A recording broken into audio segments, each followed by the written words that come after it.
Salam jumpa lagi sahabat Kicau Mania, sahabat-sahabatku senusantara. Salam jumpa di channel saya tentang anis merah. Nah, seperti yang pernah saya sampaikan sebelumnya tentang rawatan anis merah macet ataupun anis merah yang ngeplong dengan settingan beberapa dari pengalaman saya. Ini saya akan menyampaikan pengalaman saya dalam merawat anis merah yang baru kita dapat ataupun perawatan dasar dari merawat burung anis merah. Tentu saja anis merah adalah salah satu burung yang penuh misteri, yang beberapa kali teman-teman sempat nge-WA, ada yang berhasil dan ada yang tidak. Itu pun saya berbagi pengalaman. Yang saya sampaikan adalah apa yang pernah saya jalani sebelumnya dalam merawat burung anis merah. Nah, di sini dalam langkah awal ketika kita membeli ataupun mendapatkan burung dari seseorang, tentunya settingan kita berubah ataupun berbeda dari kondisi lingkungan, situasi, dan pakan dari masing-masing perawat tentunya berbeda-beda. Karena dalam merawat anis merah kita tidak bisa menyamakan ataupun memukul rata semua burung yang kita rawat dengan burung yang lain, dan begitu juga dengan anis merah yang satu dengan yang lainnya tentunya berbeda. Nah, di sini saya hanya menyampaikan beberapa perawatan dasar dari anis merah yang baru kita dapat. Tentu dalam perawatan kita lakukan secara konsisten, disiplin dalam pemberian pakan, terutama dalam pemberian buah. Yang selalu saya sarankan adalah buah pepaya. Nah, banyak sekali dari teman-teman yang menanyakan kenapa sih buah pepaya diberikan untuk anis merah. Nah, di sini saya belajar dari beberapa burung, yaitu seperti cucak jenggot, yang fungsinya pepaya adalah untuk menstabilkan birahi ataupun menjaga keseimbangan tubuh, karena sistem metabolisme yang ada dalam burung ketika kita memberikan buah pepaya adalah salah satu selingan dari pur yang kita berikan. Nah, kalau kita tidak memberikan buah, kita memberikan hanya pur saja, kemudian kita memberikan ekstra puding seperti jangkrik, ulat, kerutu, ataupun beberapa ada teman-teman yang memberikan ulat kandang.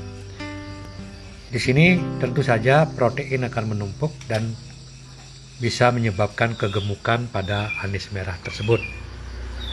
Nah, di sini saya mengambil keputusan ataupun mengambil kesimpulan untuk selalu men-setting anis merah dengan pemberian buah pepaya setiap 2 hari. Yaitu tujuannya adalah untuk menjaga keseimbangan tubuh dari kegemukan. Maka dari itu saya di sini memberikan buah pepaya, ataupun ada beberapa burung yang tidak mau makan buah pepaya, kita bisa memberikan pir kuning. Bukan pir hijau tapi pir kuning.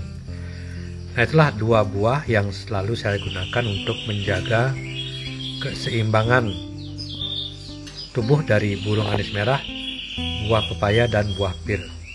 Kita bisa berikan setiap 2 hari sekali. Dan kemudian buah yang lainnya saya di sini merekomendasikan untuk pemberian seminggu sekali. Bisa kita memberikan pisang kepok, sawo, ataupun apel. Nah, untuk buah salak kalau bisa, karena agak sulit juga mendapatkan buah salak yang masak, kita bisa memberikan apel yang lebih gampang kita dapatkan di beberapa toko-toko yang tersedia. Nah, itulah beberapa perawatan untuk pemberian buah. Kemudian dalam pemberian pur, di sini saya menyarankan untuk teman-teman yang memiliki anis merah macet, selalu saya menyarankan dengan pemberian pur yang dicampur dengan telur. Itu khususnya untuk anis merah macet. Dan saya juga tidak merekomendasikan untuk pemberian pur yang ada telurnya, campuran telur. Untuk anis merah yang sudah teler ataupun sudah stabil, untuk tidak merubah pemberian pur, kita jalankan saja pemberian sebelumnya, yang pemberian pur khusus untuk anis merah yang mengalami macet ataupun mengalami bulu rusak. Untuk pembuatan pur di pasca musim hujan, kita bisa membuat pur dengan cara tanpa dijemur, yaitu disangrai. Kita campur kemudian disangrai.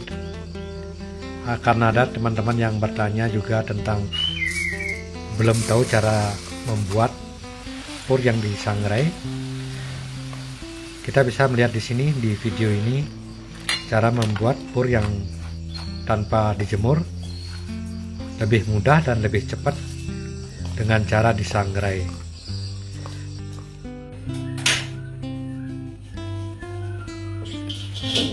Disangrai artinya kita di sini menggoreng tanpa minyak.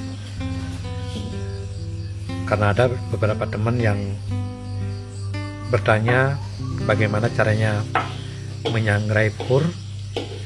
Nah, di sini kita bisa lihat kita mengaduknya secara perlahan dengan api yang kecil juga. Usahakan tidak gosong karena dapat merusak kualitas dari pur tersebut. Nah, setelah kering kita siapkan, dinginkan dulu. Kemudian setelah dingin kita masukkan ke dalam toples atau berikan ke burung kita 1 cepuk. Setelah itu kita tutup rapat, yaitu dengan toples yang kedap udara. Ini bisa bertahan sampai 3 minggu untuk anis merah yang macet. Banyak teman-teman yang sudah berhasil dengan pemberian pur telur. Dari macet sampai ngeriwik dan sampai ngeplong, ada juga yang sampai teler. Nah, itulah beberapa testimoni dari banyak teman-teman, dan juga ada yang tidak berhasil. Mungkin faktor penyebab adalah anis merah tersebut betina ataupun mengalami stres yang panjang serta kerusakan pada bulu. Nah, saya di sini sering memberikan solusi untuk teman-teman yang mengalami bulu rusak pada anis merah. Kita bisa mencabut dengan sistem mandi, cabut, dan mandi lagi. Kita lakukan pada sore hari. Nah, itu sekarang dalam perawatan harian di sini saya sarankan untuk teman-teman untuk bisa mengembunkan di pagi hari sekitar pukul 5.30 sampai jam 6.30. Kemudian kita kasih pakan ataupun ganti air minum. Setelah itu lanjut dengan penjemuran. Nah, untuk musim hujan kita bisa memandikan pada pagi hari sekitar jam 9, karena pada sore hari kebanyakan hujan datang, kita bisa memandikan pagi hari. Nah, itulah rawatan beberapa dari saya, tips dalam merawat anis merah yang baru kita dapat. Usahakan burung tersebut beradaptasi dengan lingkungan. Setelah terbiasa dengan lingkungan, kita bisa embun pagi, jemur, kemudian ketika musim panas kita bisa melakukan pemandian ataupun mandi keramba pada sore hari. Kemudian untuk harian tanpa kerodong kita bisa ablak dengan menempatkan burung di depan rumah agar terbiasa dengan lingkungan kita. Kemudian untuk yang giras, nabrak-nabrak, kita bisa latih mentalnya dengan menaruh di bawah sesering mungkin, serta kita bisa memberikan pakan seperti ini. Tapi jangan terlalu sering, karena kalau kita terlalu sering memanjakan burung, nanti efeknya akan ngebos. Jadi kuncinya di sini adalah embun pagi. Kita bisa melakukan jam 5.30 sampai jam 6.30. Kemudian diangin-anginkan. Setelah itu dijemur di bawah jam 10. Dan siangnya untuk burung yang baru kita dapat, kita ablak supaya terbiasa dengan lingkungan yang baru. Kemudian sore harinya kita bisa mandikan.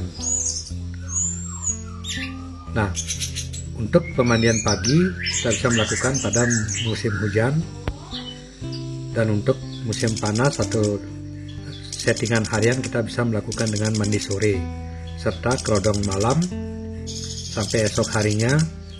Setelah burung gacor, kita bisa melakukan pengkerodongan pada siang hari.